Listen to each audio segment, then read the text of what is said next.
So this is my presentation. I did it over the site Educreations and the app iMovie. Okay, so Educreations is a website that is used to teach lessons that can be recorded in real time and shared on pretty much any platform. You can take a picture that's already made, or you can draw a picture, and you can also edit it right on the screen while speaking. You can do math problems, English lessons, social studies lessons, pretty much anything. They can be used as supplementary or study material, or you can use it as your lesson that you can have students then respond to. You can also have students create their own little mini lessons to demonstrate their understanding of a topic and see what areas students are struggling to understand. My mini lesson that I'm doing is based on standard number 5 under the Writing Standards for Grade 7, Production and Distribution of Writing. And basically what it is before I have students do a peer editing activity where they edit their writing, personal narratives, argumentative essays, doesn't matter. Basically, they're going to do it, and because most 7th graders maybe either aren't sure what peer editing is or don't really have a good grasp on it, I think that I could use Educreations to create a video showing in real time of how to mark up and peer edit a paper. So I can use an example paper, probably one that I will have created so that I know what errors are going to be there, and I can prepare to have, a multitude of different types so I can demonstrate to students how to do it. And I would talk up through each error I identify and mark it on the paper using the peer editing symbols. I'll ask if the students have questions, and then they can exchange their papers and start doing it. So this is the website, and I can create a new lesson.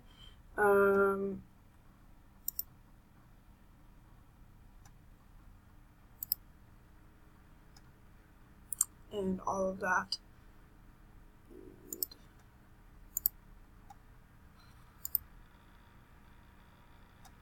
And once I've created the lessons, they'll appear here, and students can click on them to view them on their own if they want a review. And here I can see all of the students in my class, and I can contact them. So, yeah. This technology, I think, makes it easier to understand, because I remember when I was learning how to do this, I really had no idea what was going on until I started doing it, and I know students who have language difficulties, including ESL students, and even students who are performing at grade level often experience difficulty understanding what they're required to do. And so by working through it step by step in a big, bright, colorful way that's engaging and simple, I feel like the number of students who don't understand what's going on will significantly decrease.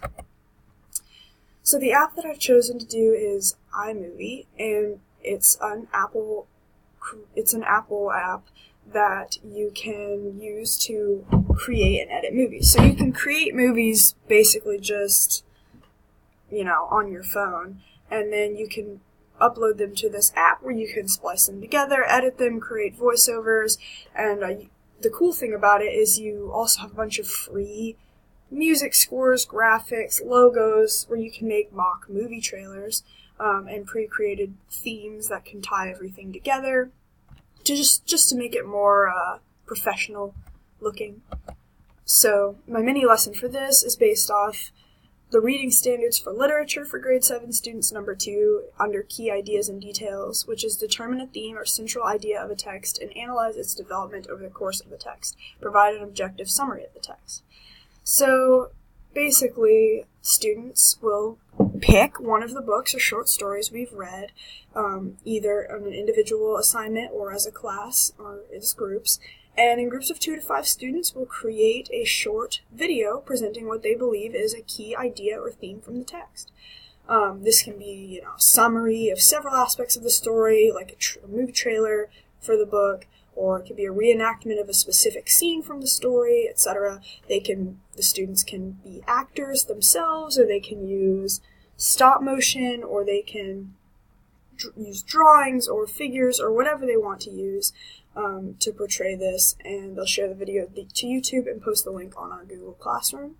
We'll watch the videos as a class, and each student will post 2 to 3 comments on other groups' videos regarding one thing that they liked about the video and one thing they think could have gone better, such as, I think you misinterpreted this, I think you could have done X, Y, and Z, etc., to kind of get feedback from their peers, respectful feedback. So, this is great because for all types of students, because they're learning to record and edit videos. The students are being physically engaged and thinking critically about literature at the same time. So students who have ADHD, giftedness, or students who have kinesthetic learners would love this assignment. It may also, spark a hidden passion for filmmaking in someone. I think a way to modify this assignment is to pick students to be in groups instead of allowing students to pick their own groups, because students, especially middle schoolers, tend to group up with students who are similar to themselves, and it's been shown that it's more beneficial for students to be in heterogeneous groups where everybody has different needs, abilities, passions, and appearances. So it might be better to group them off myself. The lesson is, I think, inclusive for all students, because students who are English language learners or who have other language difficulties can still play a part without necessarily feeling awkward about their language ability, because they can film and edit the videos. They don't necessarily have to have a speaking or writing part. However, they still have the option to challenge themselves by doing things that might be outside of their comfort zone if they so choose. Either way, there's a place for them to be actively included in the process and grow.